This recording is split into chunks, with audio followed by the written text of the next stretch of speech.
ಎಲ್ಲರಿಗೂ ನಮಸ್ಕಾರ ಸ್ನೇಹಿತರೆ, ಎಲ್ಲರಿಗೂ ಕೂಡ ವೆಲ್ಕಮ್ ಬ್ಯಾಕ್ ಟು ಸಖತ್ ಸಮಾಚಾರ ಕನ್ನಡ ಯೂಟ್ಯೂಬ್ ಚಾನಲ್ಗೆ ನಿಮಗೆಲ್ಲರಿಗೂ ಪ್ರೀತಿಯ ಸ್ವಾಗತ ಸ್ನೇಹಿತರೆ.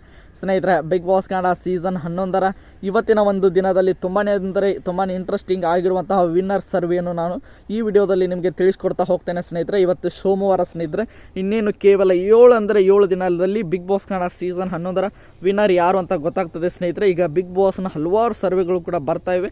ಆ ಒಂದು ಉಳಿದಿರುವಂಥ 6 ಜನ ಕಂಟೆಸ್ಟೆಂಟ್ಗಳಲ್ಲಿ ಯಾರಿಗೆ ಎಷ್ಟು % ವಿನ್ ಆಗುವಂಥ ಚಾನ್ಸಸ್ ಇದೆ ಅನ್ನುವಂಥ ಮಾಹಿತಿಯನ್ನು ನಾನು ಈ ಒಂದು ವಿಡಿಯೋದಲ್ಲಿ ನಿಮಗೆ ತಿಳಿಸ್ಕೊಡ್ತಾ ಹೋಗ್ತೇನೆ ಸ್ನೇಹಿತರೆ. ಅದಕ್ಕೋಸ್ಕರ ನಮ್ಮ ಚಾನಲ್ಗೆ ನೀವಿನ್ನು ಸಬ್ಸ್ಕ್ರೈಬ್ ಮಾಡ್ಕೊಂಡಿಲ್ಲ ಅಂದರೆ ಎಲ್ಲರೂ ಕೂಡ ಚಾನಲ್ಗೆ ದಯವಿಟ್ಟು ಸಬ್ಸ್ಕ್ರೈಬ್ ಮಾಡ್ಕೊಳ್ಳಿ. ಹಾಗೆ ಪಕ್ಕದಲ್ಲಿರುವಂತಹ ಬೆಲ್ ಐಕನ್ ಮಾತ್ರ ಯಾವುದೇ ಕಾರಣಕ್ಕೂ ಕ್ಲಿಕ್ ಮಾಡೋದನ್ನು ಮಾತ್ರ ಮರೀಲಿಕ್ಕೆ ಹೋಗಬೇಡಿ ಸ್ನೇಹಿತರೆ. ಬನ್ನಿ ಸ್ನೇಹಿತರೆ, ವಿಡಿಯೋನ ಶುರು ಮಾಡೋಣ.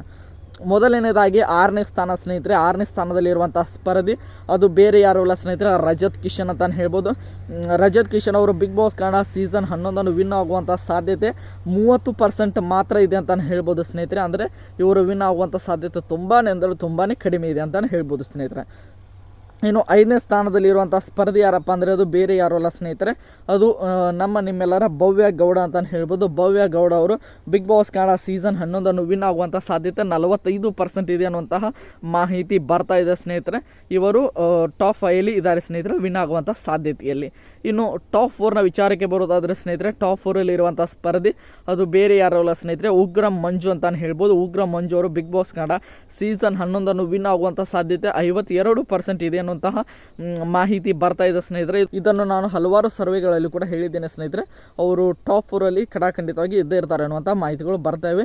ಅಂದರೆ ಇವತ್ತಿನ ಒಂದು ಸರ್ವೆಯಲ್ಲಿ ಇವರು 52 ವಿನ್ನಿಂಗ್ ಆಗುವಂಥ ಚಾನ್ಸಸ್ಸನ್ನು ಹೊಂದಿದ್ದಾರೆ ಸ್ನೇಹಿತರೆ. ಇನ್ನು 3ನೇ ಸ್ಥಾನದಲ್ಲಿರುವಂತಹ ಸ್ಪರ್ಧಿ ಮೋಕ್ಷಿತಾ ಪೈ ಅಂತ ಹೇಳ್ಬೋದು ಸ್ನೇಹಿತರೆ. ಮೋಕ್ಷಿತಾ ಪೈ ಅವರು ವಿನ್ ಆಗುವಂಥ ಸಾಧ್ಯತೆ 54% ಇದೆ ಅನ್ನುವಂತಹ ಮಾಹಿತಿ ಬರ್ತಾ ಇದೆ ಸ್ನೇಹಿತರೆ. ಇವರು ಟಾಪ್ 3 ಇರುವಂತಹ ಸಾಧ್ಯತೆ ತುಂಬಾ ಜಾಸ್ತಿ ಇದೆ ಸ್ನೇಹಿತರೆ. ಇನ್ನು ನೋಡ್ತಾ ಹೋಗೋದಾದರೆ ಟಾಪ್ 1 ಹಾಗೆ ಟಾಪ್ 2 ಅಲ್ಲಿರುವಂಥ ಸ್ಪರ್ಧಿಗಳು ತ್ರಿವಿಕ್ರಮ್ ಹಾಗೆ ಹನುಮಂತವರು ಅಂತ ಹೇಳ್ಬೋದು ಸ್ನೇಹಿತರೆ. ಇಬ್ಬರ ನಡುವೆ ತುಂಬಾ ಚೆನ್ನಾಗಿ ಕಾಂಪಿಟೇಷನ್ ಇದೆ ಅಂತ ಹೇಳ್ಬೋದು. ನಿನ್ನೆ ಒಂದು ಸರ್ವೆಯಲ್ಲಿ ಹನುಮಂತವರು ಮೊದಲನೇ ಸ್ಥಾನದಲ್ಲಿದ್ದರು, ತ್ರಿವಿಕ್ರಮ್ ಅವರು 2ನೇ ಸ್ಥಾನದಲ್ಲಿದ್ದರು ಸ್ನೇಹಿತರೆ. ಆದರೆ ಇವತ್ತಿನ ಒಂದು ದಿನದಲ್ಲಿ ನಿನ್ನೆ ಸಂಡೇ ಎಪಿಸೋಡ್ ಆದ ಮೇಲೆ ತ್ರಿವಿಕ್ರಮ್ ಅವರು ಮೊದಲನೇ ಸ್ಥಾನಕ್ಕೆ ಬಂದಿದ್ದಾರೆ ಸ್ನೇಹಿತರೆ. ಅದರ ಜೊತೆಗೆ ಹನುಮಂತ್ ಅವರು 2ನೇ ಸ್ಥಾನಕ್ಕೆ ಬಂದಿದ್ದಾರೆ ಸ್ನೇಹಿತರೆ. ಎಷ್ಟು % ವಿನ್ನಿಂಗ್ ಆಗುವಂಥ ಚಾನ್ಸಸ್ ಇದೆ ಅಂತ ನೋಡ್ತಾ ಹೋಗೋದಾದರೆ ಹನುಮಂತ್ ಅವರು 88% ವಿನ್ನಿಂಗ್ ಆಗುವಂಥ ಚಾನ್ಸಸ್ಸನ್ನು ಈ ಒಂದು ಬಿಗ್ ಬಾಸ್ ಸೀಸನ್ 11ರ ಸರ್ವೆಯಲ್ಲಿ ಪಡೆದುಕೊಂಡಿದ್ದಾರೆ ಸ್ನೇಹಿತರೆ.